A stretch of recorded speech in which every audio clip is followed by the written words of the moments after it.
Hey guys, it's me, jimmydavis34, an ex-top player, and here's some stuff I learned while playing YBA.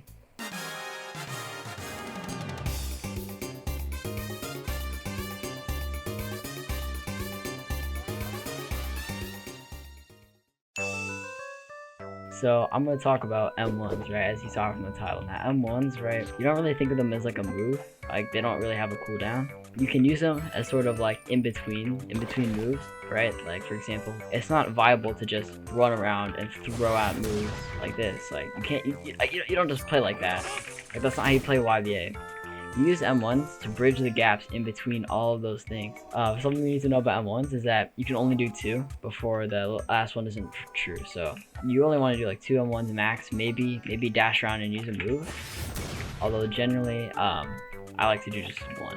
Sometimes if I have a move that has hyper armor like knives, I'll do 2 M1s then do it, because you can't cancel it and you can't reasonably ragdoll in that amount of time, but it's still just something you should know. Like for example, like if you don't have any moves, like with 12 has really long cooldown, and you can't really do anything when all your moves are on cooldown except for M1. So you kind of just go in M1, M1, M1, and yeah. Oh yeah, and I can't talk about M1s without talking about M1 trades. Now M1 trades refers to trading M1s back and forth, kind of just like trading damage. And there's a way to win and lose them. So if you win them, right, you don't take any damage and your opponent takes them 1 damage. Now, here's the thing. You can think of it as like a scale. Every time you do damage to them, more damage gets added onto that scale. And to prevent damage from getting added onto yours, you can block, right? So, and this is why knowing when your opponent's gonna M1 is key, right? So that way you can block it. And what some people do is that they will M1 and all the way to 5th. Now what most people do is they just M1 4 and they, don't use their flourish because they can't combo extend off of it. But some people like to M1 5 times. I usually do that just for the extra little amount of damage. And you can also win M1 trades if you get M1s off and then get like a move like knives, for example. Then you win it with a positive scale. Like you have like a less damage on your scale than they do, and you can continue the short little combo afterwards. Oh lord, okay, I don't think I'm gonna be doing M1 trades that much.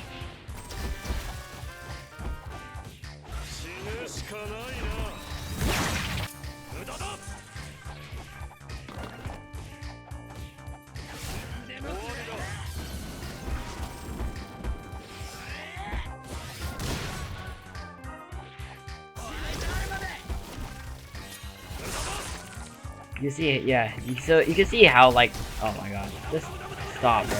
You can see how I'm using M1s, right? They're just spamming moves. You can see that, right? That's not how you're supposed to play YBA. And this is how it's always been for a really long time, is that you use M1s.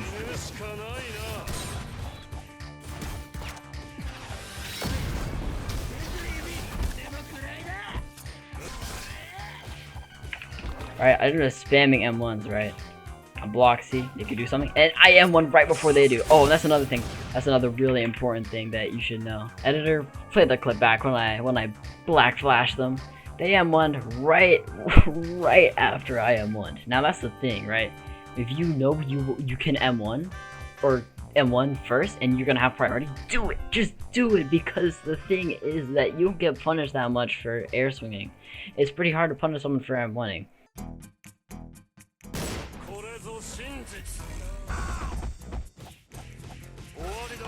See, look at all that M1 damage. Like, people underestimate M1s. Oh my god.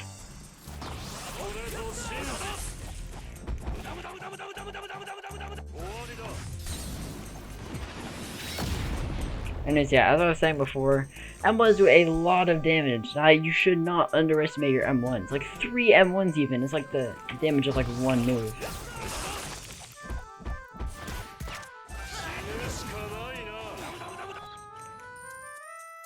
Although you gotta be careful with M1s, right? Like if you're playing a stand that has really bad, oh shoot. Yo, who's this guy? Like, if you're playing a stand that has really bad M1 damage, then you should not try to M1 a lot. You should try to prioritize moves. Now, of course, with different stands comes different play styles.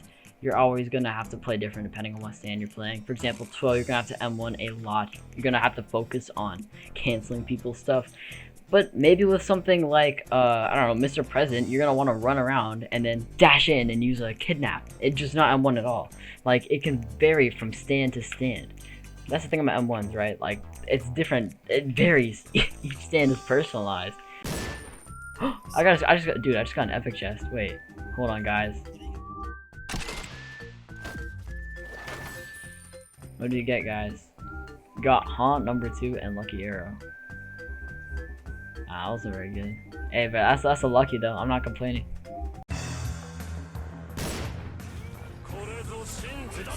KCR. So KCR, right? KCR is a really M1 heavy stand. Oh shoot.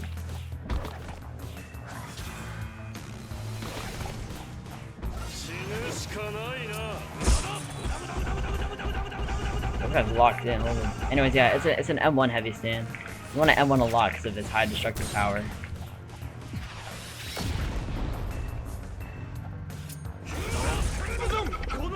Yes, you're gonna want to M1 a lot. Not like that guy though. He didn't M1 that much, which is why he died probably. But yeah, you want to M1 a lot, and you want to try to start like little small combos with whatever you can, especially utilizing your scythe. Your scythe is really helpful because if you can get, because even that speed decrease can give you like a really big upper advantage. Oh my god.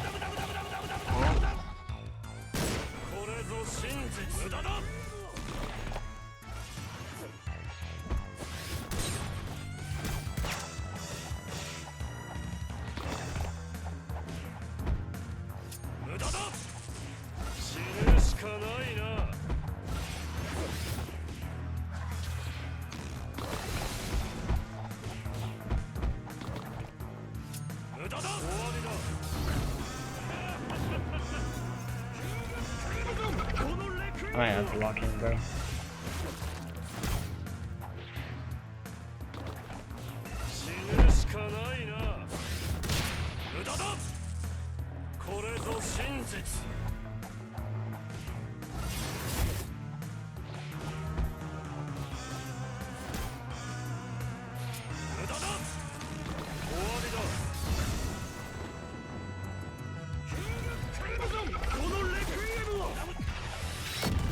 You're not serious. This guy's locked in, bro. Yo, I'm gonna lose, bro. Oh, that was not intentional. I did not have R punch.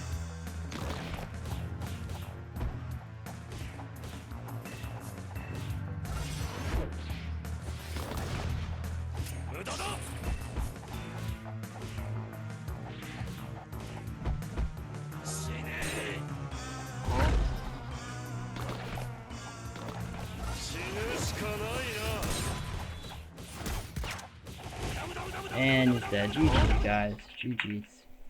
But as you can see, I messed up a bunch of times there. I attacked when it was not my turn, and he would pressure me with M1s. M1s, M1s, M1s, M1s. Anyways, hi guys, it's me, Jimmy Davis, back from doing 1v1s. And yeah, basically to wrap everything up here, I'm in a private server now, so I have better ping. Right, M1s, you can do a lot of things with M1s, right? Like, how much is just this one chain? That's like 9.7 times 5. That's about like 50 damage, bro. You know how much this is? This big move? 30. 5 M1s is stronger than basically every single one of your moves. And you cannot forget that. M1 trades are very vital, and you do not want to mess them up, right? Like, being good at M1 trades defines how good you are as a YBA player. And it's not just being good at coming up with combos on the spot or having good game sense, but like, yeah, M1 trades is definitely, I'd argue it's the biggest part of YBA, and it's been the biggest part of YBA ever since its upbringing. Ever since I started playing this game. That's what my friends first told me about. They said you got an M1. And my hope is that by you watching this video, you learn exactly how to use M1s and how to M1 trade. Maybe not exactly how to M1 trade, but how to learn how to M1 trade. And yeah, that's basically all I have to say. See you Yozzlers in the next one.